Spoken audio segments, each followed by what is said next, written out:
باختصار كده عشان تتصور معناهم، هم عباره عن هرمونز بس بيشتغلوا لوكالي، مش بيشتغلوا سيستميك زي الهرمونز اللي احنا نعرفها. يبقى احنا اتفقنا ان الاوتاكويدز ار جروب اوف لوكالي اكتنج هرمونز.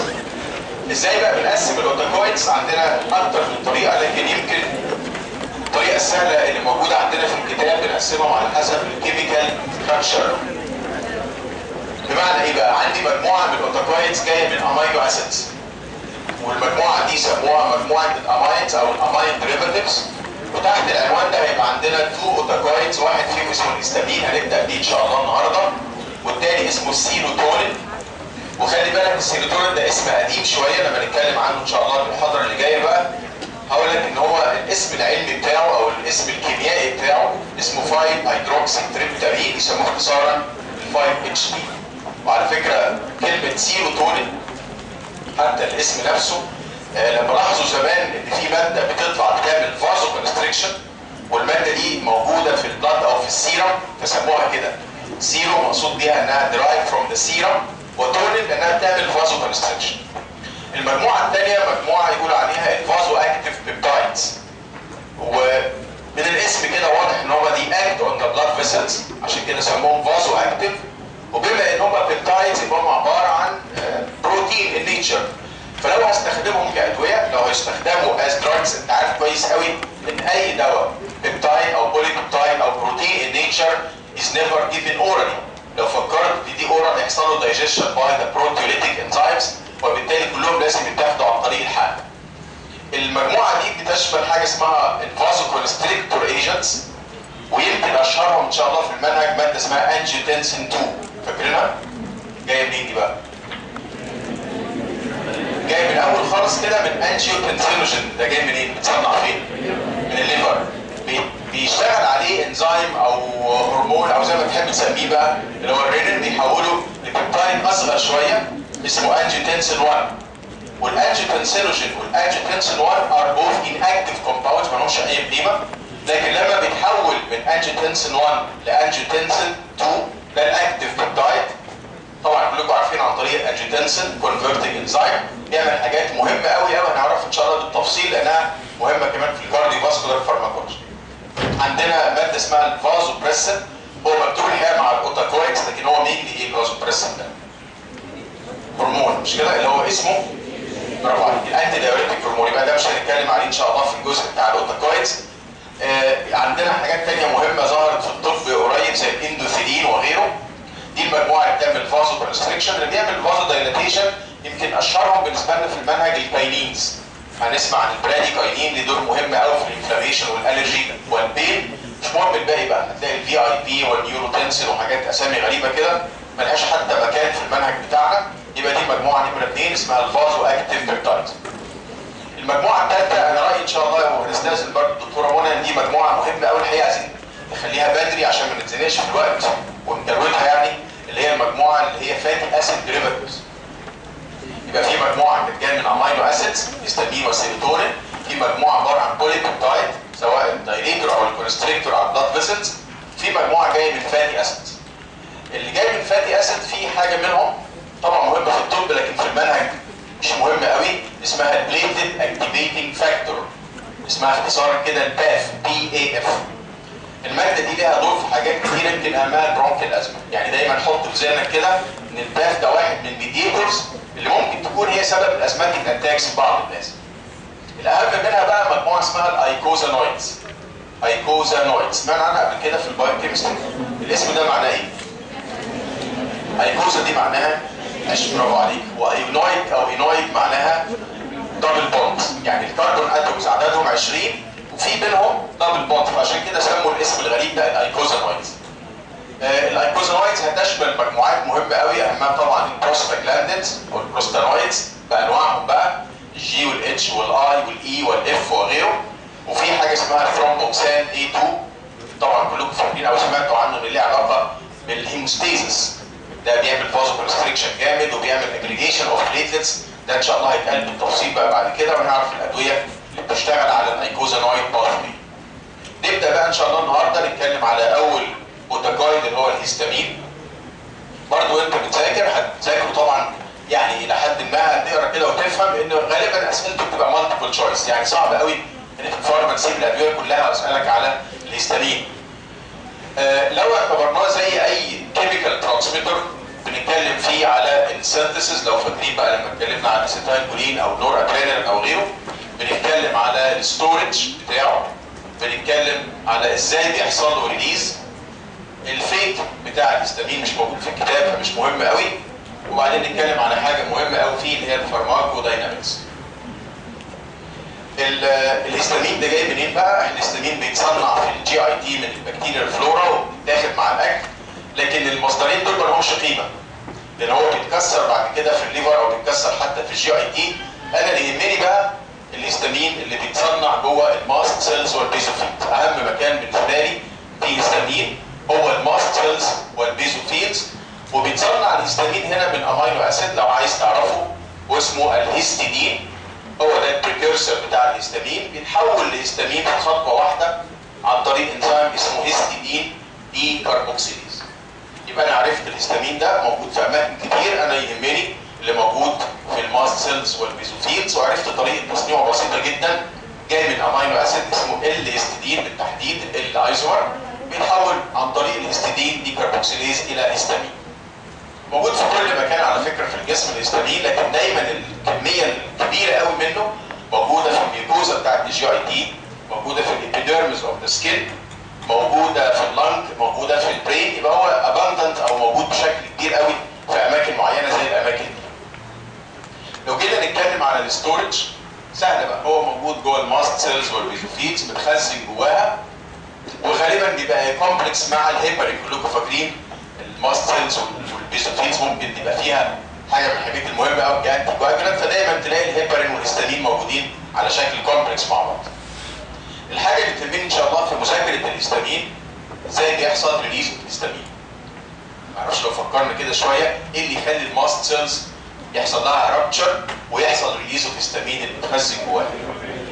اهم حاجه الحقيقه في الطب يمكن هي الهايبر سنسيتيفيتي رياكشن، مش كده؟ او الالرجيك رياكشنز او الانتيجين انتي بودي زي ما تحب تسميه، اللي هي تايب 1 هايبر سنسيتيفيتي او اللي يسموها الاميديت هايبر سنسيتيفيتي. خدتوا الكلام ده في المايكرو ولا لسه؟ في 4 انواع كده من الالرجيك رياكشنز، المهم فيهم الحقيقه النوع الاولاني اللي هو بيطلع معاه هيستامين. طيب باختصار شديد جدا، عارفين قصه الالرجي دي بتبدا ازاي؟ يعني انا بتعرض لالرجين، مش كده؟ بتعرض لماده انا جسمي حساس منها، سواء كان الالرجين ده موجود حاجه انهيل، حاجه بتيجي على الجلد، حاجه العيان بياكلها، ايا كان. البدايه ايه بقى؟ اول مره بتعرض فيها للالرجين بيحصل ايه؟ اول مره اي انسان يتعرض فيها الانتيجين او الالرجين بيبدا الاميون سيستم يرسبوند، مش كده؟ فيكون انتي بودي. المشكله بتاعتنا في الموضوع ان هو بيكون نوع اسمه الاي جي اي. ساعتها يقول لك العيان ده بقى سنسيتايزد. كويس؟ ايه بقى مشكله الاي جي اي ده؟ الاي جي اي ده ما هوش عايم في البلاد كده، مش كده؟ ده ماسك على السطح بتاع الماست سيل. ماشي كده؟ يبقى انا اول مره حصل اكسبوجر تو ذا انتيجين، العيان بقى سنسيتايزد، كون نوع من الانتي بوديز اسمه الاي جي. ما حصلش حاجه لسه، لكن كل مره هيحصل فيها ري اكسبوجر، كل مره المريض ده هيتعرض فيها لنفس الانتيجين، خلاص العيان جاهز بقى، هيحصل تفاعل ما بين الالرجين وما بين الانتي بودي اللي هو الاي جي. وبعدين التفاعل ده بينتج عنه ايه بقى؟ صح، بينتج عنه طبعا بيحصل انفلكس اوف كالسيوم، وبيحصل رابتشر للممبرين بتاع الماست سيل، يسموها دي جرانيوليشن، هنسمعها ان شاء الله بعد كده في البرونكيال ازمه، ويبتدي يطلع منها الميديتورز اللي موجوده جوه الماست سيل. انا اللي يهمني النهارده هو الهستامين. كويس؟ يبقى اهم حاجه بتريليز هستامين هو الانتيجين انتي بودي رياكشن او الهايبر سنسيتيفيتي او ما يسمى بالتايب 1 الرجيك رياكشن. ايه تاني ممكن يطلع هستامين؟ اي تروما، مش كده؟ تعرضت للكيميكال، ثيرمال، ميكانيكال، بيرن، اي حاجه بوظت الخلايا طلعت منها هستامين. ممكن يكون سبب الهستامين ريليز دراجز، ويمكن الادويه اللي بتطلع هستامين غالبا بتبقى في الكيمستري بتاعتها بيسك دراجز. انا ما اعرفش التفسير الحقيقه، لكن تلاقي دايما اللي بيعمل ريليز اوف هستامين هي البيسك كومباوندز. واعتقد ان انتوا سمعتوا يمكن عن دواء اسمه الترايميتافان، مش كده؟ واحد من الجانج بلوكرز القليله اللي لسه بتستخدم في الطب. سمعنا عن ساكسينايل كولين، سمعنا عن كورالي، كل دي ادويه which can release histamine. الاتروبين بويزنينج او في الاتروبين كاكشن كان ساعات بيعمل حاجه اسمها اتروبين فلاش، مش كده؟ كان بيوسع البلاد فيسلز اوف ذا سكين وما كانش عارفين تفسيرها قوي، فكان يمكن السبب ان هو بيريليز هيستامين. اشهر دواء بقى في الطب بيريليز هيستامين هو المورفين. اشهر دواء على الاطلاق بيعمل هيستامين ريليز هو المورفين. عشان كده تلاقي من ضمن اعراض المورفين ادكت ان هو بيهرش، ويمكن دي بقى في الافلام المصريه بتاعتنا بالذات هي دي بقى، يعني هو ساب الدنيا كلها اللي بيعملها كل البلاوي السوداء اللي عملها الهيستامين، وتلاقي العيال طول الفيلم عمال يهرش. وهو فعلا هو بيعمل كده لان هو بيريليز هيستامين، لكن ده ما هوش يعني المين اكشن بتاع المورفين. ده بالنسبه للريليز. ساعات بقى بيطلع هيستامين، يمكن مكتوب عندنا في الكتاب، من السنيك فينا، مش كده؟ يعني لو واحد قرص بتعبان يحصل ريليز اوف هيستامين. على فكره مش بس تعبان، الانسكت بايتس، اي واحد فينا باي ناموسه او غيره بيحصل ريليز اوف هيستامين. يبقى ده بالنسبه لنا كده الفاكتورز ويتش كان ريليز هيستامين. الفيت ما يهمناش، لكن لو عايز تعرف هو بيتكسر الهيستامين ده بعد ما بيخرج بيتكسر بانزيم سهل قوي اسمه هيستامينيز. خلاص هو ليه اسم تاني معقد شويه، لكن هيبقى غالبا المين فيت بتاعه ميتابوليزم باي هيستامينيز انزيم. تعالى بقى نبص على الحته المهمه قوي اللي هي الفارماكو داينامكس، نشوف الهيستامين ده بيشتغل ازاي. زي ما احنا عارفين بقى لما بنتكلم على داينامكس بنتكلم على ميكانيزم اوف اكشن ونتكلم على فارماكولوجيكال اكشنز. دي الحته بقى اللي هنركز عليها في المذاكره عشان اسئله المالتيبل تشويس. الهيستامين بيشتغل على ريسبتورز، ويا ريت تفتكر كده ان كلهم ار جي بروتين كابلد. كل الريسبتورز بتاع الهيستامين ار جي بروتين كابلد. ايه تاني سمعت في الريسبتورز كان جي بروتين كابلد؟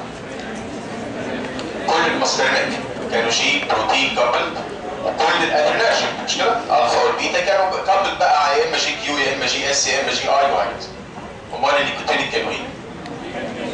كانوا ليجند ايون شانل بيفتح صوديوم شانل. دول من الريسبتورز اللي هي ليها علاقه بالجي بروتين، وهنعرف ان شاء الله دلوقتي ان هم 4 انواع لسوء حظك. يعني على ايامنا احنا كان اسمه الهيستامين ريسبتور بكل فخر كده، اسمه اتش ريسبتور، منتهى الموضوع.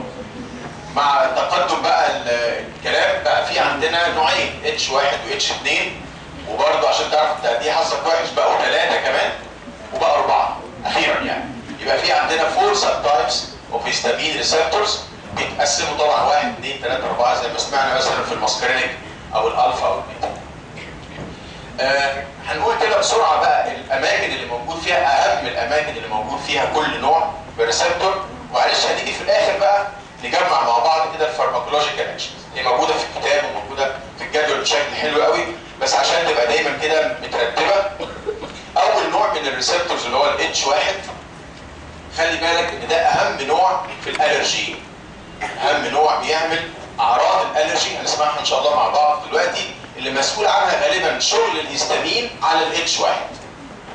الاتش 1 ده موجود في السكين، هو ده اللي بيعمل حاجات في السكين هفكركم بيها دلوقتي، وموجود على سموث ماسل فايبرز، وغالبا اللي يهمني قوي في السموث ماسلز هو البرونكاي والجي اي تي عشان العملي، واليوترس كمان عشان موجود في الكتاب. يبقى ده دايما الاتش 1 اللي موجود هنا هنعرف ان شاء الله الايفكت بتاعه.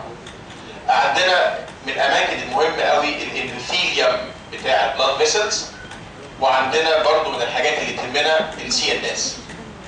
يبقى دي الاماكن المشهوره قوي اللي فيها الاتش 1 ريسبتور. قبل ما اقول لك بيعمل ايه في الحاجات دي، انا عايز اقول لك بس ان هو بيشتغل عن طريق غالبا يعني المتفق عليه ان هو جي كيو. جي كيو يعني هو زي ما قلنا جي بروتين كابلد، ونوع الجي بروتين هنا از جي كيو. توقع ايه بقى؟ الجي كيو ده يعني فوسفولايبيز سي مش كده؟ يعني هيكسر لك الفوسفوليبيدز ده اي بي 3 وادالي اسايل جليسرول، يعني هيزود كالسيوم صح؟ طيب هو بيعمل على السكين حاجه بنسميها لما بيستيميليت السنسوري نيرف اندكس اوف ذا سكين بيعمل اتشنج. كلنا عارفين ان من ضمن اعراض الالرجي اتشنج او ما يسمى بالارتكاري، عشان لو قريت الواحد بيحصل مكان في نوع من الاستيميليشن او نوع من السنسوري نيرف اندكس بيعمل اتشنج. ساعات لما بيوصل ديب شويه بيعمل بين. يعني في ناس بتقول انك انت لو الهيستامين ده اكسبيرمنتالي حتى لو حقنته في السب بيوتينيوس تيشو بس تحت ديب قديم شويه بيعمل ستيميليشن اوف بين ريسبتور. الحاجه اللي نمره 2 بيعملها في الجلد حاجه اسمها تريبل ريسبونس. فاكرينها؟ برافو عليك. التريبل ريسبونس ده تخيل كده لما يحصل انسكت بايت، مش كده؟ بيحصل في الاول لوكالايزد ريدنس، نقطه كده لونها احمر شويه، وبعدين النقطه دي غالبا سببها كابيلاري فازو دايلاتيشن، وبعدين النقطه دي تكبر شويه يحصل فازو دايلاتيشن لارتريول، فبدا الجزء المحمر ده يكبر شويه، وبعدين يحصل اديمه يسموها الويل لو انت فاكرها، ويل فورميشن. بص ده الحته دي عاليه عن الجلد شويه، ده ما يسمى بالتريبل ريسبونس، وده الافكت بتاع الهستامين على السكين او على البلاد فيسلز اوف ذا سكين. تعالى بقى بص على سموث ماسل فايبرز، متوقع ايه؟ اي بي 3 وداج وكالسيوم، متوقع ايه في سموث ماسل كونتراكشن؟ يبقى الهستامين يتقال عليه ايه بقى عشان يعني يبقى الكلام علميا مظبوط؟ يتقال عليه سبازموجينيك، مش كده؟ عشان العمل يخلي بالك الهستامين من الحاجات اللي بتعمل سبازموجينيك افكت. يعملها فين بقى؟ في اي سموث ماسل. يعملها على البرونكاي، ده مكان مهم قوي. يعملها على الجي اي تي، معرفش اخدتوا التجربه بتاعت العملي انتستين ولا لسه؟ الانتستين كان من ضمن الحاجات اللي عليها ريسبتور اسمه الاتش واحد، لما تشغله بالهستامين يعمل كونتراكشن او يعمل ما يسمى بالسبازم اوف جي اي. على اليوترس هيعمل كونتراكشنز، يبقى دي من الحاجات المهمه قوي في شغل الهستامين ان هو سبازموجينيك، وغالبا الاكشن ده از ديو تو ستيميليشن اوف اتش 1 ريسبتورز. تعالى على السي ان اس، انا عارف انها يمكن مش مكتوبه بشكل كبير، الاتش واحد اللي موجوده على البرين او اللي موجوده في البرين موجوده غالبا بوست ساينابتيك، موجوده على بعد السينابس اللي كلنا عرفنا بقى، وبتعمل حاجه اسمها اراوزل. عارف معناها؟ اراوزل يعني شعور بالصحصحه، شعور باليقظه، شعور بالانتباه، شعور بالتركيز، اي حاجه. يبقى الاتش واحد ده لما يشتغل ينشط السي ان اس، فبيعمل سنس اوف اراوزل اللي هو الشعور بتاع التنبه واليقظه. فاضل حاجه بقى عايزك تفكر فيها شويه كده، الاندوثيليوم. هو انت كان المفروض لما تشغل الاتش واحد بتاع البلاد فيسلز كان المفروض يحصل ماسل كونستريكشن، ده بيشتغل عن طريق كالسيوم والكلام ده. هو الحقيقه لما اشتغل الاتش واحد اللي على الاندوثيليوم حصل فازو دايلاتيشن. تفتكر ليها سبب ولا ملهاش سبب؟ فاكر انت الام 3 اللي كانت موجوده على الاندوثيليوم اوف بلاد فيسلز كان اللي بيحصل فيها ايه لما تشغلها؟ انها بتريليز ماده اسمها نايتريك اوكسايد، اللي كان اسمها زمان قبل ما نعرفها اندوثيليوم ديرايفد ريلاكسنج فاكتور. بيعمل ايه ده؟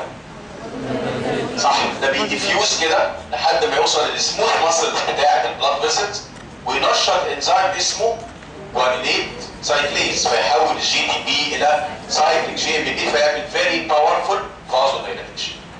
يوسع ايه بقى؟ يوسع كل حاجه، يوسع فينز، يوسع ارتريز او ارتريولز، يوسع كابيلاريز، وبيزود كمان الكابيلاري بيرميابيليتي. ماشي؟ يبقى هو بيوسع كابيلاري عشان كده عمل النقطه الحمراء اللي على الجلد دي. وسع شرايين عشان كده عمل الفلير اللي هو الشكل الاحمر اللي واخد دايره اكبر.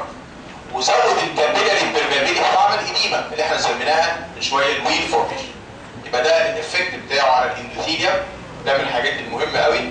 يا ريت تكمل بقى، ما دام عمل فازو دايلاتيشن في الارتريولز يبقى عمل ايه في التوتال بريفرال ريزيستنس؟ صح.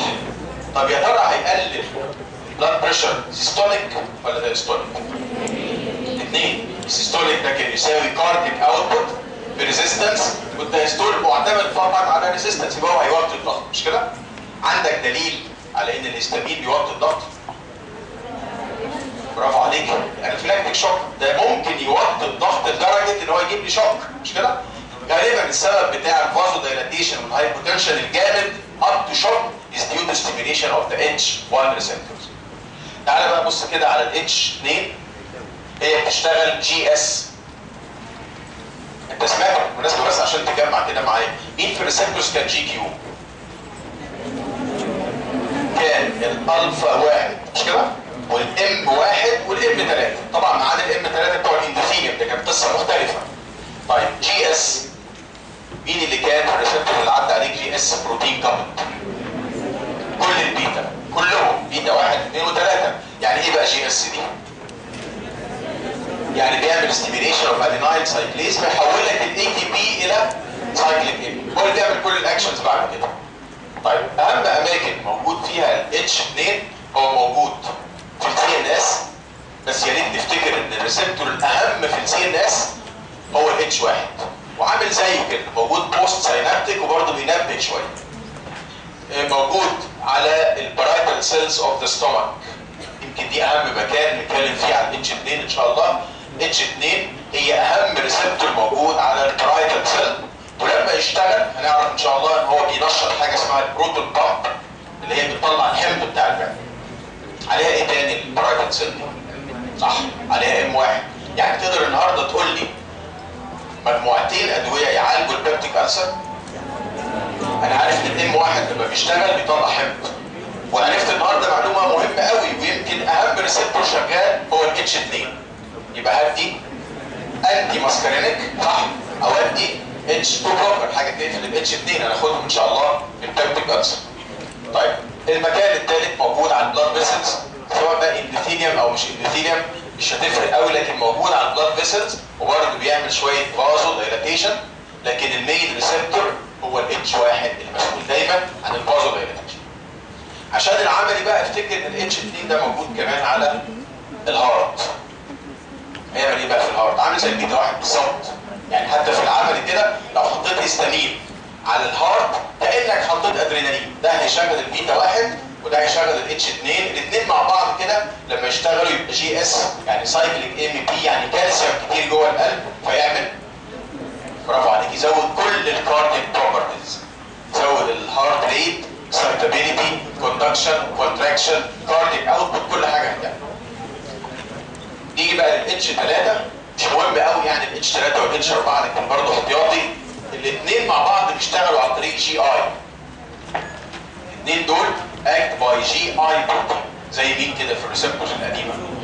زي الالفا 2 والام 2 مش كده؟ الفا 2 والام 2 كانوا دايما شغلهم انهبيتوري، فكانوا بيشتغلوا غالبا عن طريق جي اي. الاتش 3 اللي موجود ده موجود غالبا في البرين، مش عارفين له لسه اماكن ثانيه، وموجود بري ساينابتيك. بري ساينابتيك يا ترى بقى تتوقع منه ايه؟ يعني ادي نيرف اهو، وادي نيرف وراه، وادي ساينابس اهي، والنيرف ده اللي قبل الساينابس عليه ريسبتور اسمه اتش 3، والريسبتور ده جي اي لينكد. يبقى هيعمل ايه؟ هيبقى شغله انهبيتوري مش كده؟ هيقلل خروج الكيميكال ترانسميتر اللي بيطلع من النيرف ده. يبقى عامل زي مين؟ بالظبط عامل زي البري ساينابتيك الفا اللي هي غالبا الفا 2، والبري ساينابتيك ماسكارينيك اللي هي برضه غالبا ام 2.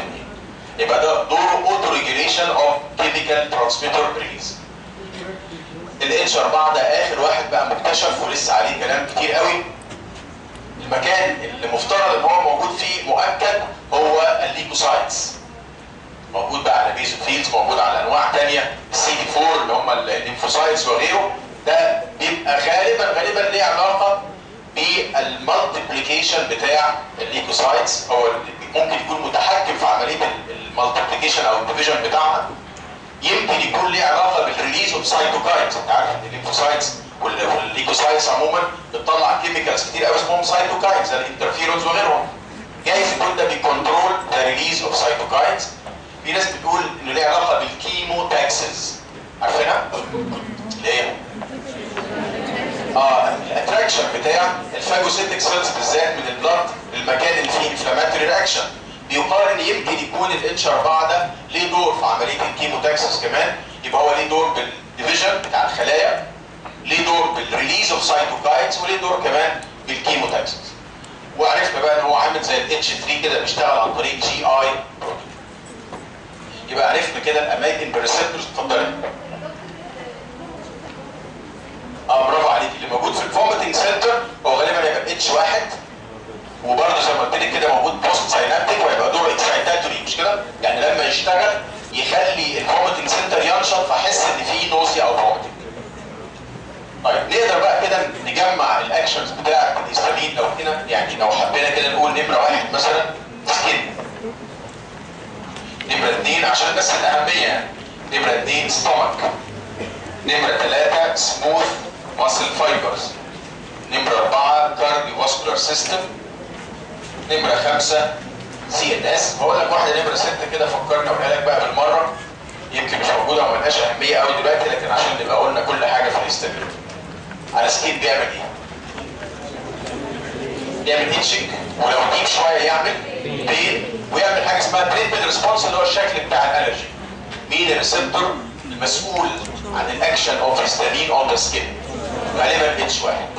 طيب ستومك ينشط البرايتال سيل، بتطلع اتش سي ال، وعلى فكره مش بس اتش سي ال بتطلع. نلاقي الحاجات دي في المونتاج بقى، الحاجات اللي بتطلع اتش سي ال وبيبسين او بيبسينوجين وانترنسيك فاكتور. اللي بينشط اول خليه انها تشتغل هو الهيستامين. انهي ريسبتور بقى؟ صح، يبقى هنا في اتش واحد وهنا في اتش 2. سموث ماسل فايبرز في كلمه واحده كده، سبازموجينيك كونتراكشن. صح، على ايه؟ برونكاي. يبقى مشكله في الاسباتيك ده مشكله، وجي اي تي عشان العملي، وبالمره بقى يوترس. مين الريسبتور المشهور بقى؟ اتش واحد. الكارديوفاسكولار. عايزين كلام حلو بقى، انتوا بقيتوا قدام بقى، مشكله بقى لكم قد ايه فورمه دلوقتي ما شاء الله شغالين. يبقى هارت وبلاد فيسلز وارتيريال بلاد بريشر. صح؟ مش ده اي حاجه تشتغل على الكارديوفاسكولار لازم تكومنت على الثلاث حاجات دول.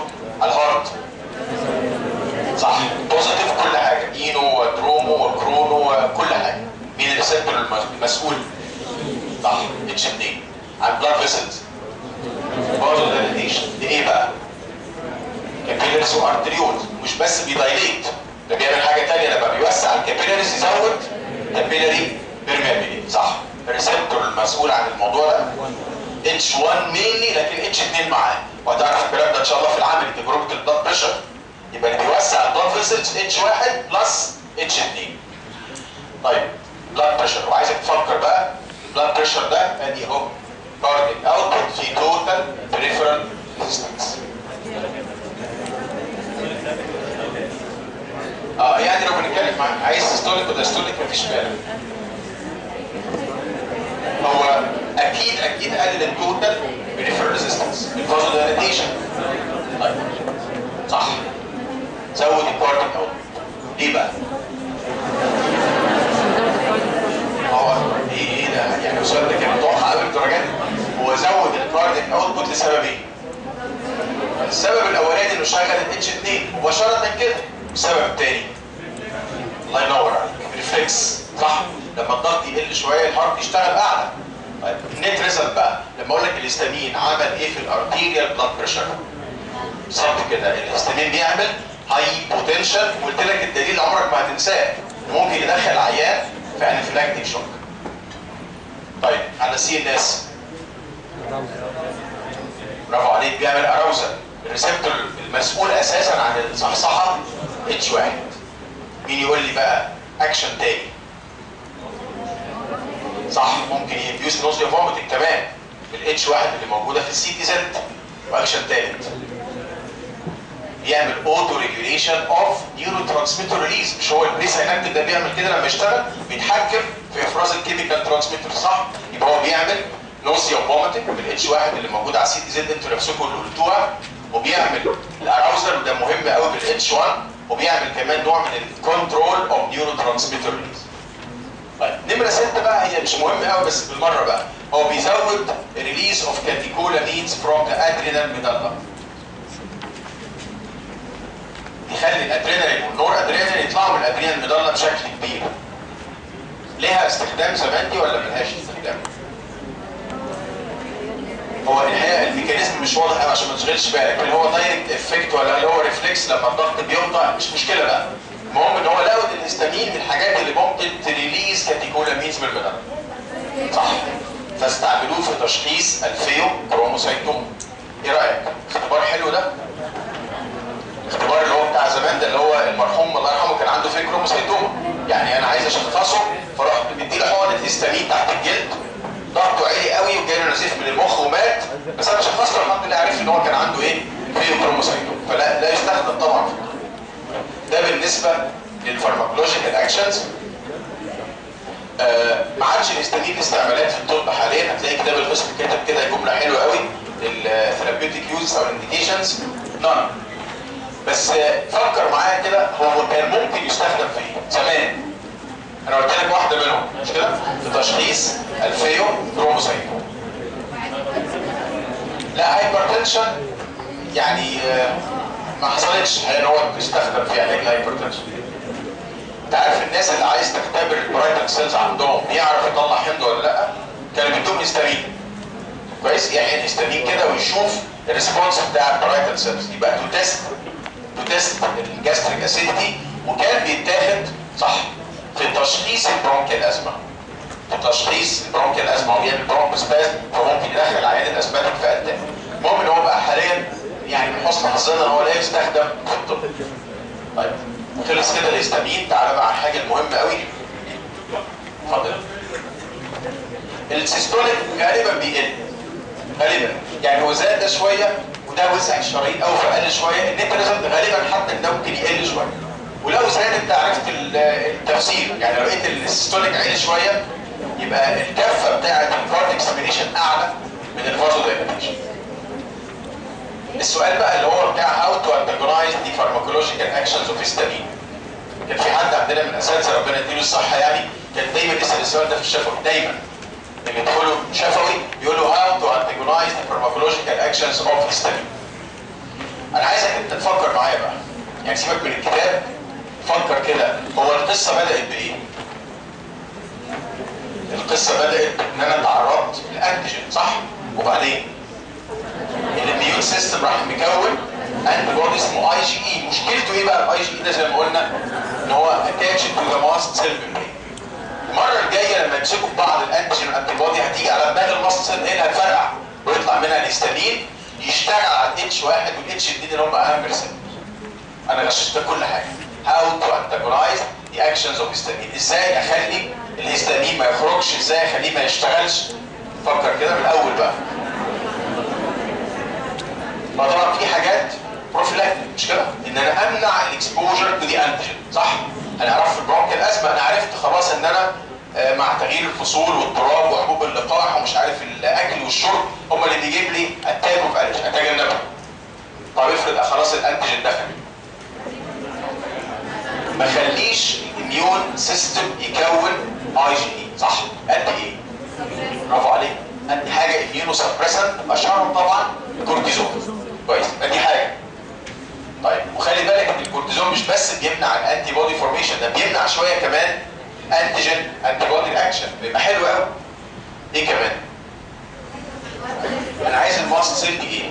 ما تفرقعش. يعني يبقى الانتيجين والانتي بودي قاعدين كده ماسكين في بعض على سطحها وهي ما تفرقعش. برافو عليك، بيسموها مجموعه اسمها الماست سيل ستابيلايزرز، ليها اسم في الطب يعني احلى شويه، يسموهم دي جرانيوليشن انهبيتور. فهمت معناها؟ معنى ان يحصل دي جرانيوليشن اوف ذا ماست سيل. مش مهم الاسامي دلوقتي، هم جايين في الازمه بالتفصيل. دواء اسمه كروميلين ودواء تاني اسمه نيدوكرومين، شبه بعض قوي الاثنين، وكل فكرتهم ان هم يخلوا الماست سيل ميمبرين ستابيلايزد. طب خلاص بقى اللي حصل حصل، طلع هيستامين صح؟ امنع شغله مش كده؟ امنع شغله ازاي؟ اقفل الريسبتور. انا عندي كام ريسبتور؟ كبار يعني، سيبك من الثالث والرابع بقى صح؟ عندي اتش 1. تفتكر ده لما هقفله هبقى عالجت مينلي ايه؟ اتش 1 ده يبقى انا عالجت مينلي الرجي بالظبط كده. يبقى في مجموعه مهمه جدا جدا في الطب اسمها الاتش 1 بلوكرز، يسموهم الانتي هيستامينكس او يسموهم الانتي الرجيكس. كويس؟ وخلي بالك لما تسمع كلمه انتي هيستامينك في الطب دي يبقى انا بتكلم على اتش 1 بلوكر، لان احنا ده اول ريسبتور اكتشفناه ما كناش نعرف ان في تاني بقى، فعشان كده الانتي هيستامينكس مقصود بيها بالتحديد ده اتش 1 بلوكرز بتوع علاج الالرجي. طيب الريسبتور الثاني اتش 2 مش كده؟ ده هعالج بيه ايه؟ الرجي برضه؟ لا، كل اللي هقدر اعالج بيه هو القرحه مش كده؟ اديك وتريد بيبتيكاز. هنسمع ان شاء الله اساميهم، وافكرك من دلوقتي بقى لما ناخد الجي اي تي ان هم 4 ادويه اخرهم تنين. 4 ادويه مفيش ليهم خامس لحد النهارده، واخرهم تيدين اللي هم طبعا مش مهم قوي، سايفيتيدين وفاموتيدين ورانيتيدين ونايزاتيدين، الاربعه دول بتوع القرحه مؤجلين بقى. طيب في طريقه ثانيه اخلي الهستامين ما يشتغلش من غير ما اقفل الريسبتور بتاعه؟ هم فكروا في الهيستامينيز، صح؟ فكروا ان هم يدوا هيستامينيز. غالبا الحاجات اللي هي الانزيم دي بتبقى فيها مشكله في التصنيع، فيها مشكله ان انا احتفظ بفعاليتها فتره طويله، انها تشتغل في الجسم بقى ما نفعتش. صح؟ اديله فيسيولوجيكال انتاجونست. وبالمناسبه اللي بيقفل الاتش 1 واللي بيقفل الاتش 2 دول اسمهم ايه؟ يعني انهي نوع؟ هو انا عارف ما خدناش جنرال، بس هو في كام نوع من الانتاجونيزم؟ احنا قلناهم مره ولا ما حصلش؟ ما قلناهمش. طيب هو بشكل كده لحد ما ناخد الجنرال بالتفصيل ان شاء الله. عندنا 3 انواع من الانتاجونيزم. في نوع اسمه كيميكال انتاجونيزم. كيميكال انتاجونيزم او بيسموه كيميكال نيوتراليزيشن. حد عنده مثال؟ يعني دواء دي عشان يتفاعل كيميائيا مع دواء تاني ويضيع شغله. في مثل سهل قوي، اللي عنده حموضه ده بياخد ايه؟ اللي عنده زياده في الاتش سي ال ياخد ايه؟ صح، بياخد حاجه اسمها صوديوم باي كربونيت، مش كده؟ اللي بيحصل ايه بقى ساعتها؟ ان الصوديوم هيتحول يعني او الاتش سي ال ده هيتحول لحاجه اسمها صوديوم كلورايد وكربون دايوكسيد وميه، يبقى انت عملت كده كيميكال نيوتراليزيشن. النوع الثاني من الانتاجونيزم انتوا سمعتوه كلكم، اسمه فيسيولوجيكال، صح؟ بس خلي بالك انت لو فكرت شويه هتلاقي المنهج بتاعك فيه حوالي مليون مثلا من الفيسيولوجيكال انتاجونيزم. انت دايما في ذهنك ايه؟ هيستامين مع الادرينالين. بس القانون بيقول لي حاجه سهله قوي، كلمه فيسيولوجيكال انتاجونيزم دي زي ما سمعناها بقى من اساتذتنا الكبار يعني عباره عن 3 اتنينات، عباره عن 2 different drugs او 2 different compounds زي ما تحب تسميها بقى، بيشتغلوا على 2 different receptors او sites، يعني ممكن ما يكونش ريسبتور بس ماشي، وبعدين بيعملوا 2 opposing actions. 2 opposing actions يعني واحد مثلا بيقلل البلد بريشر الثاني يعليه، واحد بيعمل برونكوسبازم الثاني يعمل برونكودايلاتيشن، مش كده؟ المثل بتاعنا ادرينالين مع الهيستامين، مش كده؟ لكن لو انا سالتك دلوقتي مثلا اخدت شويه في الاوتوميك اسيتايل كولين وادرينالين على الهارت، ايه رايك؟ يعني يتصنفوا ايه؟ يتصنفوا فيسيولوجيكال ليه بقى؟ دوايين مختلفين، صح؟ الادرينالين بيشتغل على البيتا 1 والاسيتايل كولين بيشتغل على الام 2، ده بيزود وده بيقلل، بعتبرهم الاثنين. وعد بقى زي ما بقول لك مالهاش اخر الامثله بتاعت الفيسيولوجيكال انتاجونيزم. النوع الثالث بقى لو اشهر نوع في الفارماكولوجي اسمه فارماكولوجيكال انتاجونيزم. يعني ايه؟ يعني في خناقه بقى، مش كده؟ خناقه بين اجونست وانتاجونست. على ايه الخناقه؟ على ريسبتور، صح؟ لو كان الانتاجونست بيتساح باكسس اجونست يبقى ده اسمه ايه؟ كومبيتيتيف او ريفرسبل، مش كده؟ لو ما كانش بيتساح يبقى بوتولارايزنج او نون كومبيتيتيف. يبقى هم دول الانواع الانتاجونست. يبقى انا النهارده لما اقول الادرينالين از ذا فيسيولوجيكال انتاجونست اوف هيستامين، صح؟ عرفت ازاي؟ يعني ايه اللي خلاك تفكر فيها دي؟ اهو حاجتين مختلفين اهو اشتغلوا على ايه؟ ديفرنت ريسبتورز. فكرني كده، والهيستامين في الانافيلاكتيك شوك بيموت ليه؟ فازو دايلاتيشن جامد قوي عن طريق الاتش 1 و2، وبالتالي هايبوتنشن جامد لدرجه الشوك. مش بس على فكره هي بيموت حاجه كمان، البرونكوسبازم والسكريشن. العيان ده يعني تحسها ان شاء الله لو حصلت مره كده، لو حد عيان مثلا بنسلم من غير ما تعمله اختبار، قبل ما يقع منك بقى في الارض ويتدوم كده هتسمع صدره بيزيق شويه، هتعرف ان هو داخل بقى غالبا في انافيلاكتيك شوك، بدا يحصل عنده برونكوسبازم بالهيستامين. على انهي ريسبتور؟ اتش 1. كويس؟ طيب ايه علاقه الادرينالين بالموضوع؟ شغل الالفا 1 فعمل فازو كونستريكشن فبدا الضغط يتصلح، وشغل البيتا 2 في البرونكاي فبدا يعمل برونكودايلاتيشن. مفهوم؟ عشان كده مره جه سؤال كده جيب ريزون، هو في امتحان انا يعني اتمنى انت ان شاء الله ما تبصوش عليه، هو غالبا مش موجود، يعني غالبا كل الناس قطعته او حرقته او يعني سربته او عملت حاجه، مش هقول لك سنه كام بقى عشان انت عارف هتقعد تدور. كان الامتحان من ضمن الحاجات اللي فيه اسئله جيب ريزون لما كانت اول مره تيجي وما كانش الناس يعني مستعدين ولا حاجه، هو كان سؤال جيب ريزون، حتى ربما ما كانش جيب ريزون، ده كان اوحش من كده. هو كان راس السؤال mention a life saving drug in the following conditions. شوف الناس حطت ده على خدها وعلى وشك انها يعني ايه لايف سيفنج دراج، وطلب بقى واحده سهله الحقيقه، اورجانيك فوسفورس كومباوند بويزن. صح، اتروبين وانافيلاكتيك شوك، ادرينالين، وحاجات تانيه بقى كانت في يعني ما حدش عارف يحلها يعني. طيب الادرينالين كلايف سيفنج دراج في الانافيلاكتيك شوك بيتاخد ازاي؟ يعني انترافينس؟ نخاف الانترافينس ده ابنيه وضغط وقلب. انترافاسكولار فيها خطوره شويه عشان بيمتص بسرعه، غالبا بيتاخد سبكيوتينيس، معرفش سمعتوا في حاجه منتشره جدا دلوقتي بره بالذات الناس اللي كده الرجي كتير، في حاجه اسمها ايبي بيل.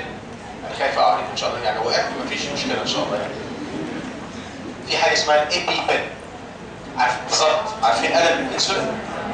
ده بالظبط عباره عن كونتينر فيه ابنفرين اللي هو الادرينالين، عباره عن قلم. العيان اللي بيجي له الرجي، في ناس بيجي لها الرجي من اي حاجه، اكل حاجه جديده، حاجه في الجو، حاجه مش عارف حشرات ايه، فدايما معاه الايبي بيل ده اول ما يحس باعراض الالرجي ياخد حقنه سبكيوتين يعني يحقن نفسه بالايبي بيل ده. يبقى ده الادرينالين اللي هو يقول عليه لايف سيفنج دراج في حالات الانافيلاكتيك شوك. يبقى احنا كده عرفنا هاو تو انتجرايز الفارماكولوجيكال اكشنز اوف هيستامين. نبدا بقى في الخمس دقائق الجايين دول نتكلم على اول مجموعه، عشان انا وحشتكم قوي من نفسكم في الفارما ولا ايه بقى؟ بيجي ساعه الجد بقى.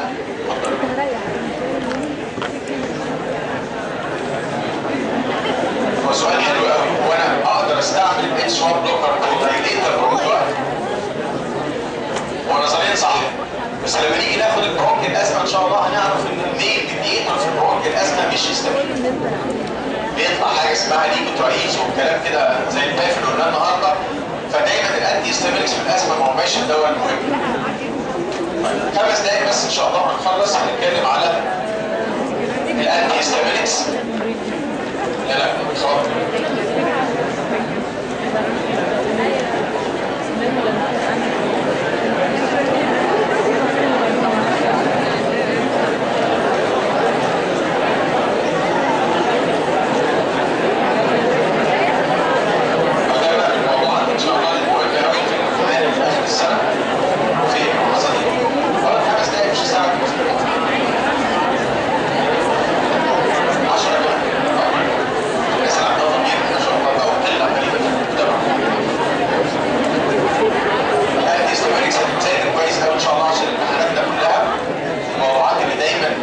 مهمة في العام في النظري في السنة، بس أنا عايز أسأل سؤال واحد بس، يعني إيه أنتي هيستامينيك؟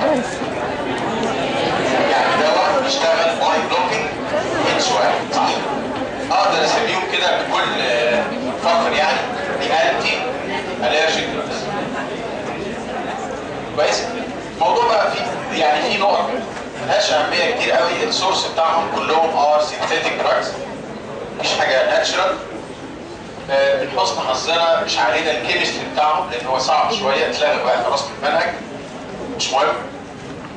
انا عايزك بس تركز معايا كده يعني حاجه بسيطه قوي في الفارماكوكاينetics. انا عارف انها مش مكتوبه مش كده، او يعني مش عنوان كده صح؟ فارماكوكاينetics اوف انتي هيستامينكس. عايز اقول لك بس بالنسبه للابسوربشن they are well absorbed orally. كل الانتي هيستامينكس ممكن يتاخدوا اورال، ما عندناش مشكله، بس الحقيقه ان فيهم ميزه مهمه قوي. الانتي هيستامينكس مش بس بيتاخدوا اورال، الانتي هيستامينكس ممكن يتاخدوا بارنترال، يعني يتاخدوا باي انجكشن انترافينس مثلا او انتراماسكولار، وممكن يتاخدوا بشكل توبيكال او لوكال. يعني في عندنا اي دروبس، في عندنا اير دروبس، وفي عندنا نيزل دروبس، وفي عندنا كريم يتحط على الجلد. مش ده كله اسمه توبيكال او لوكال؟ ليه بيسموه توبيكال او لوكال؟ اللي بيشتغل في المكان مش مطلوب منه ان يوصل سيستميك سيركوليشن. يبقى عندنا ادويه الحساسيه دي موجوده بكل الاشكال، بتتاخد اورال وبتتاخد توبيكال وبتتاخد ممكن انترافينس او انتراماسكولار. ده بالنسبه للابسوربشن. لو بنتكلم على الديستريبيوشن، احنا دايما يهمنا ايه في الديستريبيوشن في الفارما؟ يهمنا حاجه ما اعرفش بقى لسه غالبا ما عدتش، اللي هي البلازما بروتين بايندنج، مش مهم قوي دلوقتي، لكن في حاجتين مهمين. الدواء ده كان باس ذا بلاد برين بارير ولا لا؟ مش كده؟ يعني هل ليه اكشنز على سي ان اس ولا ملوش؟ قاعده سهله قوي. في عندنا مجموعه من الانتي هيستامينكس فيري هايلي بيتسولبل، والمجموعه دي يسموها الفيرست جنريشن انتي هيستامينكس. الجيل الاول من الانتي هيستامينكس فيري هايلي بيتسولبل. متوقع منه ايه؟ يعدي البلاد برين بارير. طب هو سيادتك لما هيعدي البلاد برين بارير هيقفل الاتش واحد اللي موجوده في السي ان اس. كويس؟ هيبقى في ميزه حلوه قوي انه هيعالج القيء مثلا، لكن غصب عننا هيعمل ايه؟ سيديشن. بالظبط، هيعمل سيديشن ودراوزنس، يخلي الواحد مدروخ وعايز ينام، لدرجه ان هو بيستخدموا حاليا في الطب في الناس اللي عندهم ارق مؤقت. يعني انا عندي ارق مش عشان عندي مرض يعني ولا حاجه، انا عشان عندي امتحانات، عشان عندي حاجه مضايقاني، ياخد الانتي هيستامينكس دي عشان يناموا بيها.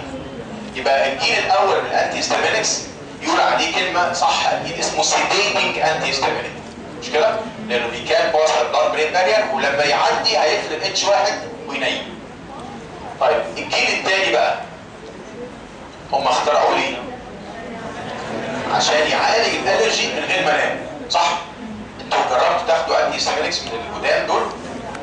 يعني لو حد فيكم جرب ياخد معظم ادويه البرد على فكره فيها انتي هيستامينكس قديمه شويه. يعني واحد زي حالاتي كده مش بينام، ده بيبقى زي المسطول بقى، يعني ينام ويقوم يدروخ كده وانتوبين وبتاع ويروح نايم تاني وحاجه بهدله. فافرض انا عندي لا سمح الله شغل ولا بشتغل في سواق ولا اي حاجه ما ينفعش الانتي هيستامينكس دي، وعندي الرجي، فطلعوا جيل من الانتي هيستامينكس ليس ليبيد سوليبل، فيقدر يقفل الاتش واحد بتاعت الجلد ومش عارف البرونكاي وايه، فعالج بيه الالرجي من غير ما يعمل لي سيديشن. ده يسموه ذا سكند جنريشن، او يقول عليه نون سيديتنج انتي هيستامينكس، يعني اخده من غير ما انام. مره جه سؤال ام سي كيو كده، جاب فيه اسامي الانتي هيستامينكس الجيل الاول على الجيل الثاني كده، وقال لي مين الانتي هيستامينكس دي كان بي جيفن سيفلي ان ا بايلوت.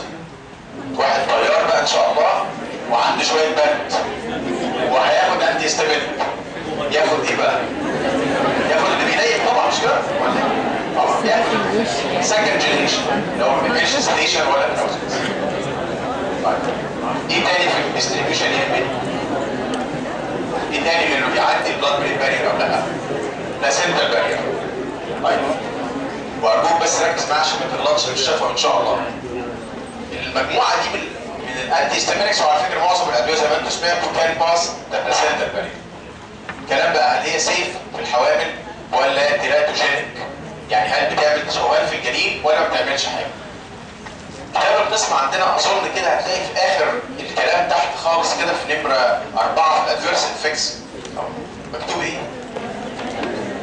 لا قبلها بقى معلش، تيراتوجينيك مكتوبه؟ طيب هنا بقى حصل مشكله كبيره بيننا وبين الجماعه بتوع الكلينيكال. الجماعه بتوع الكلينيكال بيدوا الانتي هيستامينكس عشان يعالجوا القيء بتاع الحمل. فهمت؟ يعني واحده حامل كده قيء، طبعا دي حاجه بتحصل لكن ساعات بيبقى اكسجريتد قوي محتاج دواء. وبيجي يقولوا لنا كده احنا بندي الستات الحوامل انتي هيستامينك من دول، واحنا كاتبين في الكتاب ايه؟ ان هم تيراتوجينيك. تعرف بقى هم تيراتوجينيك فين؟ الاكسبيرمنتال انيمالز، مش كلهم. يعني اعرفها بقى بينك وبين نفسك كده، لو حد سالك هم تيراتوجينيك ماشي تيراتوجينيك، في البني ادمين لم تثبت. يعني ما فيش حد قال في الابحاث بقى ان المجموعه دي من الادويه بتعمل تشوهات في الانسان. هي بتعمل في الاكسبيرمنتال انيمالز نوع من التيراتوجينيسيتي، وبتختلف حتى حسب الدواء، مش كلهم بيعملوا زي بعض. طيب يبقى كان باست بلاسنتا بارير تيراتوجينيك ولا مش تيراتوجينيك بقى احنا عرفنا. الحاجه اللي بعد كده اللي هو الميتابوليزم، خلاص خلصنا.